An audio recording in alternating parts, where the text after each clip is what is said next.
ये कैसी आवाज है? यहाँ तो कोई दिखाई नहीं दे रहा। क्या ये पेड़ पौधे बोल रहे हैं या फिर मेरा वहम है? तभी सन्नाटे को चीरती हुई एक भारी और बुजुर्ग आवाज गूंजती है। उस आवाज में एक अजीब सी तड़प है, जैसे कोई बरसों से किसी गहरे दर्द को दबाए बैठा हो। क्या इस लोक में एक भी बहादुर इंसान नहीं बचा जो इस जुल्म के खिलाफ खड़ा हो सके? क्या हमारी चीखें कभी बाहर नहीं पहुंचेंगी? ये तो किसी बेगुनाह की आवाजें हैं, पर यह जादुई दुनिया है। यहाँ आंखों देखी बात पर भी यकीन करना मुश्किल है। मुझे यहाँ से तुरंत निकलना चाहिए, पर कैसे? राजू घबराकर यहाँ वहाँ घर जाने का रास्ता ढूंढता है, पर उसे कुछ नजर नहीं आता। देखते ही देखते चारों तरफ घुप अंधेरा छा जाता है और हड्डियों को कंपा देने वाली बर्फीली हवाएं चलने लगती हैं। रास्ता नहीं मिल रहा और ये ठंड मेरी जान ले लेगी। लगता है आज मेरी जिंदगी का सफर यहीं खत्म हो जाएगा। राजू ठंड से ठिठुरते हुए बेहोशी की हालत में है। तभी सीता चारों तरफ चौकन्नी नजरों से देखते हुए दबे पांव उसके पास आती है। राजू, होश में आओ। इस बर्फीली रात में यहाँ क्यों पड़े हो? तुम्हारी जान जा सकती है। तुम यहाँ क्या कर रही हो? जाओ, अपने होने वाले राजा रमेश के पास जाओ। मेरे पास आकर ये झूठी चिंता दिखाने का नाटक मत करो। राजू, तुम्हारी नाराजगी जायज है, पर ये वक्त बहस का नहीं है। रमेश को पता चला कि तुम अभी भी यहाँ हो तो वो तुम्हें जीवित नहीं छोड़ेगा। मैं तुम्हें बाहर निकलने का गुप्त रास्ता बताने आई हूँ। जल्दी चलो। नहीं, मैं कहीं नहीं जाऊंगा। तुम्हारी आंखों का ये डर साफ बता रहा है कि तुम कुछ बहुत बड़ा छुपा रही हो। तुम्हें मेरी सौगंध है सीता, सच सच बताओ कि उस वक्त महल में तुमने वो सब क्यों कहा? क्योंकि मेरे पास और कोई रास्ता नहीं था राजू। सच तो ये है कि मेरा दिल आज भी तुम्हारे लिए ही धड़कता है। मैं किसी और की होने की सोच भी नहीं सकती। अगर ऐसा है तो फिर वो सब क्या था? तुमने मेरा दिल क्यों तोड़ा? वो रमेश की धमकी थी राजू। अगर मैं उसकी बात ना मानती तो वो सबको राख कर देता। उसने मेरे अपनों को अपनी काली शक्तियों से कैद कर रखा है। मैं उसके पास कभी वापस ना आती, पर उसने उन लोगों को ढाल बनाया है जिन्हें मैं अपनी जान से ज्यादा प्यार करती हूँ। क्या तुम्हारे माता पिता रमेश की कैद में है? नहीं, मेरे माता पिता तो बरसों पहले गुजर चुके हैं। उनकी मौत के बाद एक नेक बुजुर्ग ने ही मुझे पाला है। वो मेरे लिए इस पूरे लोक से बढ़कर हैं। उनकी सलामती के लिए मैं अपनी जान भी दे सकती हूँ और तुम्हें खोने का दर्द भी सह सकती हूँ। अब मुझे समझ आया। अभी थोड़ी देर पहले इसी जंगल से एक दर्द भरी आवाज आ रही थी।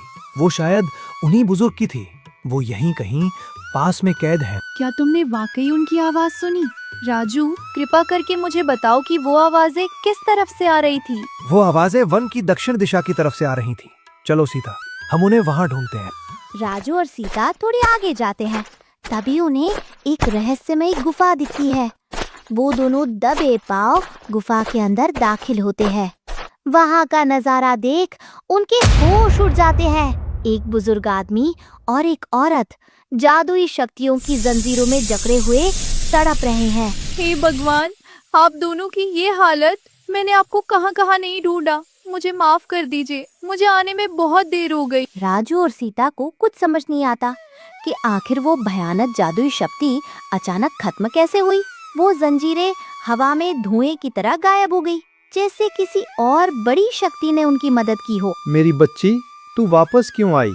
हम तो अपनी किस्मत को रो रहे थे, पर तुझे उस जालिम रमेश के चंगुल में वापस नहीं आना चाहिए था। भाग जा यहाँ से सीता। आप दोनों हिम्मत मत हारिए। अब सीता अकेली नहीं है, मैं इसके साथ। राजू को देखकर वे दोनों बुजुर्ग चौंक जाते हैं। बुजुर्ग औरत की आंखें राजू के चेहरे पर ठहर जाती हैं, जैसे वो उसे पहचान रही हों। कौन हो तुम नौजवान, और इस मौत की गुफा में क्या कर रहे हो? काका, सवाल जवाब का समय नहीं। यहाँ से फौरन निकलना होगा। मेरा वचन है, जब तक मेरी सांसें चल रही हैं, वो दुष्ट रमेश सीता को हाथ भी नहीं लगा पाएगा। मैं आप सबको आजाद कराकर ही दम लूंगा। हाँ, जल्दी करो। यहाँ रुकना खतरे से खाली नहीं। हमें फौरन किसी सुरक्षित जगह पहुँचना होगा। राजू और सीता ने उन दोनों बुजुर्गों को जंगल की एक पुरानी कुटिया में सुरक्षित छुपा दिया है। अब वे दोनों रमेश की काली शक्तियों का तोड़ ढूंढने के लिए घने जंगल के बीचों बीच चल रहे हैं। सीता, हमने उन्हें बचा तो लिया, पर रमेश की जादुई शक्तियाँ अब भी उनके शरीर को जकड़े हुए हैं। जब तक वो बंधन नहीं टूटेंगे, वो पूरी तरह आजाद नहीं होंगे। तुम सही कह रहे हो राजू। रमेश की जादुई शक्तियों को हराना नामुमकिन है, सिवाय एक इंसान के।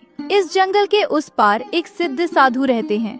कहते हैं उनके पास वो शक्ति है जो किसी भी अधर्म का अंत कर सकती है। तभी उन्हें एक गुफानुमा मंदिर के बाहर एक दिव्य तेज वाले साधु दिखाई देते हैं जो ध्यान में मग्न है।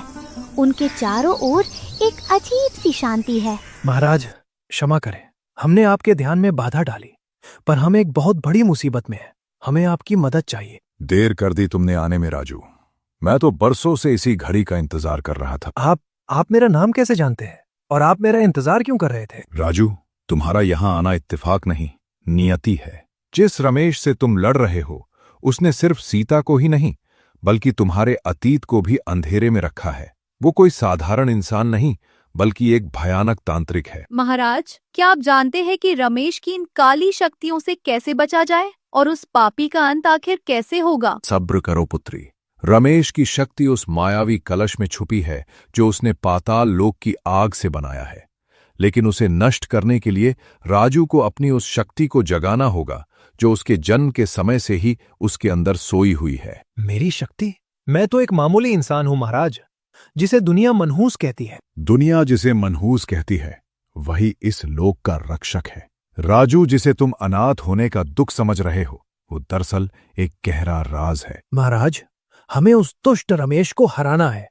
उसने अपनी जादुई शक्तियों से सबको गुलाम बना रखा है। हम उसे कैसे रोकें? बेटा, रमेश की शक्ति का सामना तुम खाली हाथ नहीं कर सकते। उसके पास शैतानी ताकत है जिसे सिर्फ स्वर्ग लोक की जादुई छड़ी ही खत्म कर सकती है। जादुई छड़ी? महाराज, वो तो बरसों पहले गायब हो गई थी। बड़े बड़े योद्धा उसे ढूंढ नहीं पाए। वो गायब नहीं हुई थी पुत्री, उसे इस लोक के असली उत्तराधिकारी का इंतजार था और वो रक्षक तुम्हारे सामने खड़ा है। मैं? महाराज, मैं तो एक साधारण अनाथ लड़का हूं। मुझ में ऐसी क्या खास बात है? राजू, जिसे तुम अनाथ होने का श्राप समझते हो, वो दरअसल एक बड़ी साजिश थी। वो बुजुर्ग जिन्हें तुमने गुफा से आजाद कराया है, वो सीता के पालक नहीं बल्कि तुम्हारे असली माता पिता हैं। रमेश ने उन्हें इसलिए कैद किया था ताकि वो इस लोक की गद्दी और उस जादुई छड़ी पर कब्जा कर सके। क्या वो मेरे माता पिता हैं? पर फिर मैं धरती लोक कैसे पहुंचा? तुम्हें बचाने के लिए ही उन्होंने तुम्हें उस पवित्र तालाब के जरिए धरती पर भेजा था।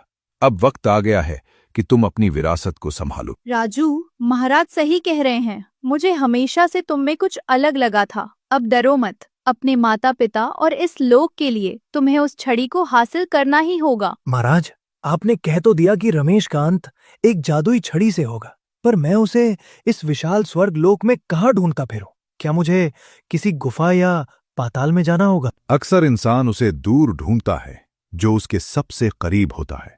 राजू, तुम्हें कहीं जाने की जरूरत नहीं है। जरा अपने हाथ की तरफ तो देखो। महाराज, ये तो वही पुरानी लकड़ी है जो मुझे और शिवू को तालाब के किनारे पड़ी मिली थी।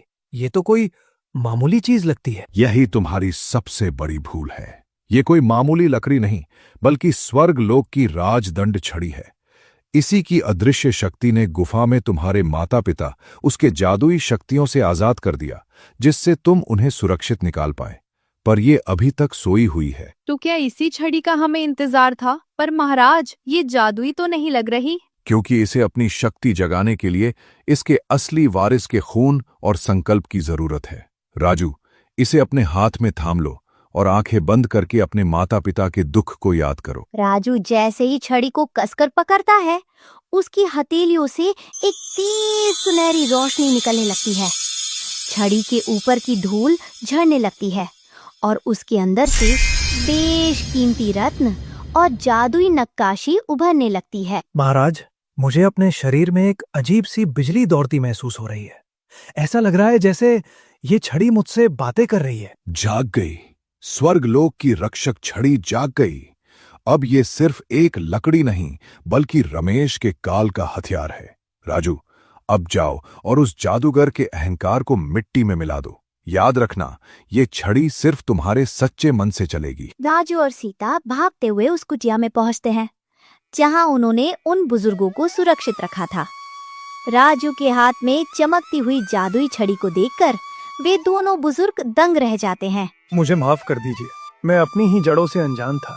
साधु महाराज ने सब सच बता दिया है। आप ही मेरे असली माता पिता हैं। राजू, तुम मेरे वही पुत्र हो जिसे हमने बचपन में तुम्हारी जान बचाने के लिए धरती लोक भेज दिया था। आज मेरी आंखें धन्य हो गई। हाँ माँ, साधु बाबा ने मुझे सब बता दिया है। अब उस दुष्ट जादूगर की खैर नहीं, उसे अपनी हर एक पाप की सजा भुगतनी होगी। मैं उसे जीवित नहीं छोड़ूंगा। राजू की आंखों में अब एक योद्धा की चमक है। वो सीता की तरफ देखता है। सीता, अब और छिपने का समय नहीं है। बहुत सह लिया उसका अन्याय। अब वक्त आ गया है उस पापी रमेश के अंत का। मैं तुम्हारे साथ हूँ राजू। आज हम इस लोक को उसके काले जादू से हमेशा के लिए आजाद करा देंगे। राजू और सीता दबे पांव महल में घुसते हैं। वो रमेश के कमरे तक पहुंच जाते हैं, जहां वो बेखबर सो रहा है। अबे ओ दुष्ट जादूगर, बहुत सो लिया, अब उठ जा। आज तेरा आखिरी दिन है। वैसे भी अब मैं तुझे हमेशा के लिए सुलाने ही वाला हूँ। तू फिर आ गया। और ये जादुई छड़ी तेरे पास कैसे आई? ये मुमकिन नहीं। ये सिर्फ छड़ी नहीं रमेश, तेरे पापों का हिसाब करने वाली बिजली है। तूने छल से सब छीना, पर आज तेरा घमंड इसी मिट्टी में दफन होगा। राजू जैसे ही छड़ी हवा में लहराता है, रमेश का मानवीय मुखौटा उतर जाता है और वो अपने असली भयानक तांत्रिक रूप में आ जाता है। तो तुझे क्या लगा राजू, मैं कोई मामूली रमेश हूँ? मेरी असलियत तो तेरी कल्पना से भी परे है। हे भगवान, ये तो वही तांत्रिक है जैसा साधु ने बताया था।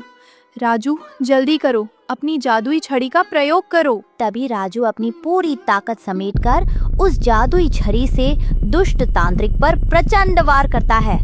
छड़ी से निकलती दिव्य रोशनी अंधेरे को चीरते हुए सीधा तांत्रिक के सीने पर लगती है। बचाओ, ये कैसी आग है? मुझे बचाओ, कोई मुझे इस आग से बाहर निकालो, मैं जल रहा हूँ। और तांत्रिक उसी दिव्य आग में जलकर भस्म हो जाता है। राजू और सीता खुशी खुशी अपने माता पिता के पास लौट आते हैं। वर्षों का अंधेरा छट गया और अब हर तरफ खुशहाली छा जाती है। बेटा, हमें माफ कर दे। हमने तुझे खुद से दूर करके बहुत रुलाया। हम बहुत बुरे माँ बाप है राजू, तुझे अकेले छोड़ दिया था। नहीं पिताजी, आपने मेरी जान बचाई थी। आज मुझे मेरा परिवार मिल गया। मैं बहुत खुश हूँ। ये सब भगवान की मर्जी थी राजू। अब मैं तुम्हें छोड़कर कभी नहीं जाऊंगी। और अब ये स्वर्ग लोक फिर से खुशियों से मुस्कुराएगा। तो दोस्तों, इस तरह तालाब के रहस्य का खुलासा हुआ। बुराई हारी और सच्चा प्रेम जीत गया। राजू और सीता शादी करके खुशी खुशी रहने लगे। कैसी लगी आपको ये कहानी? कमेंट्स में जरूर बताएं।